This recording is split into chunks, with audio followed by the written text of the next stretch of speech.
The tools needed for trimming and pruning down trees and shrubs are simple, or at least I think they are simple.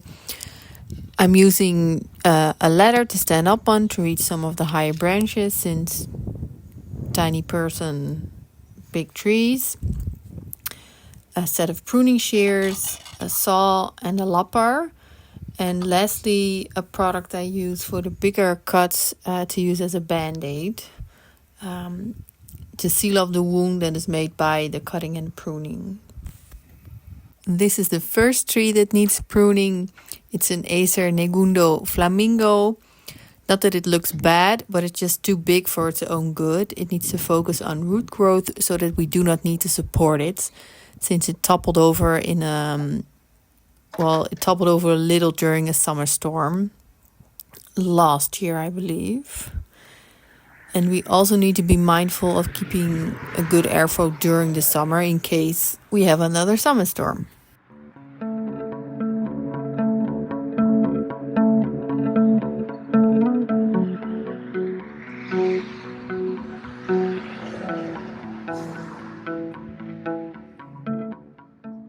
Just a caution for the pruning: since this is an Acer type tree, it should not be pruned in the winter time. The ideal time is when the plant has leaves. This is because they fall in the ABC tree group. Those are azers or maple trees, betula or beech trees, and carpinus or the common hornbeam. And they also list juglans, so a walnut tree, and vitis, a grapevine. They have an ideal pruning time since they can bleed a lot when pruned at the wrong time, like winter and spring. Since the flow of the liquid inside the tree is at its peak, the pressure is building up during this time. The best time to trim these types of plants, trees, is when it has leafed out. Pruning outside these times make the tree weaker and more susceptible to infections. So looking back, this was definitely a mistake, but it did need a trim. So we live and we learn, and next year we will only trim it when it has leaves. Just a little side note to our defense: we did cut a branch about 1 centimeter in diameter the day before, and it did not bleed at the time, so maybe we are okay and we did not weaken this tree too much. When you are trimming, make sure to cut close to the tree trunk if you're taking out a big branch. And the reason I say that is there is a ridge around the tree branch when cutting it against the trunk. But the tip is leave that ridge.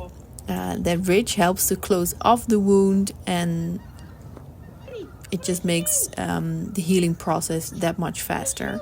Otherwise, you could get holes, and basically you could eventually destroy the tree. Another tip is, the bigger the branch, or maybe the longer the branch, start by cutting it away from the trunk towards it, and just make smaller cuts the closer you get towards the trunk. This helps to prevent tearing off the branch when cutting it in one go.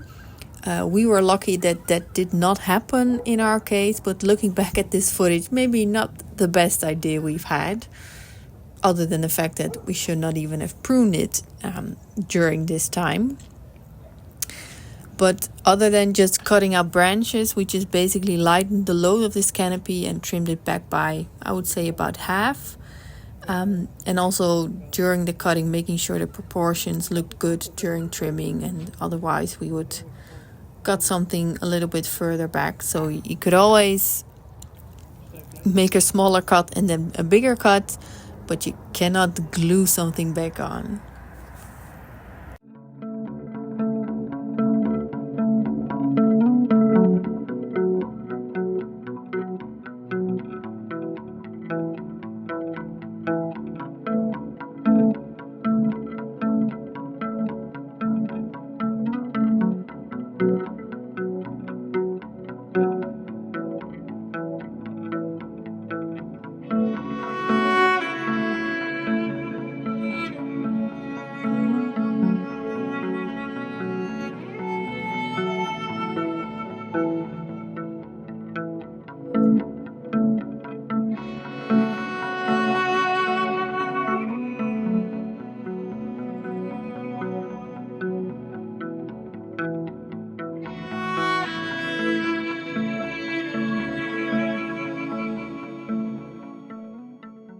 The tree looks a lot smaller and a lot of branches did not make the cut, but it feels good to have it done.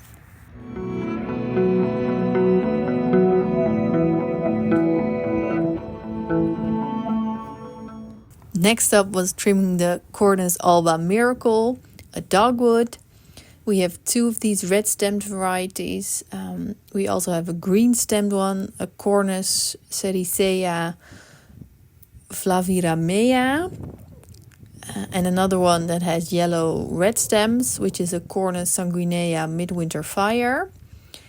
They are all shrub forms, all four of them. Yes, all four of them. But to keep these beautiful colored stems that you see in the winter, you can do two types of pruning approaches. You can trim back the entire shrub to the ground every 2 to 3 years and let it grow fresh and vibrant again. Or you can trim out the older branches selectively each spring season. The last option is what we chose to do this year at least. And since this shrub grows like crazy, we do also trim it during the season to keep it in check.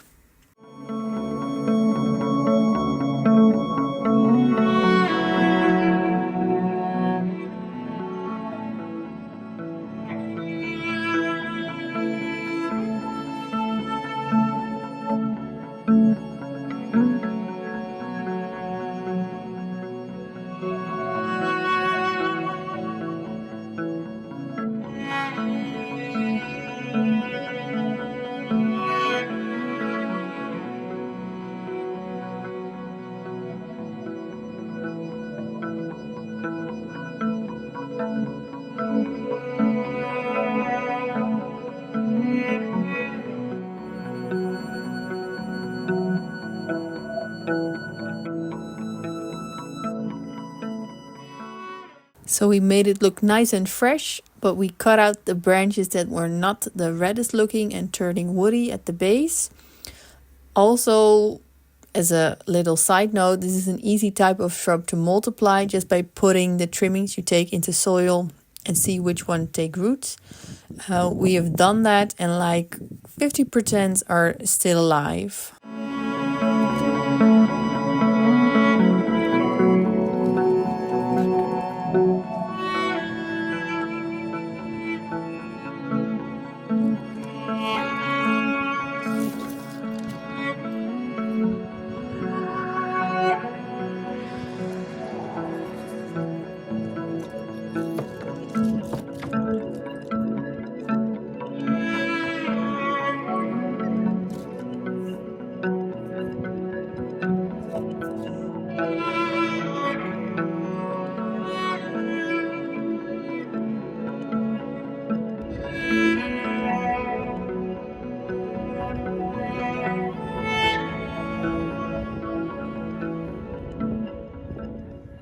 In the end, not all the trimming and pruning was caught on camera since we got surprised by too much rain for my liking in combination with filming, but we persevered and got it all done, hence the big pile of cut branches. Thank you for watching. I hope you also get to do something in your garden today.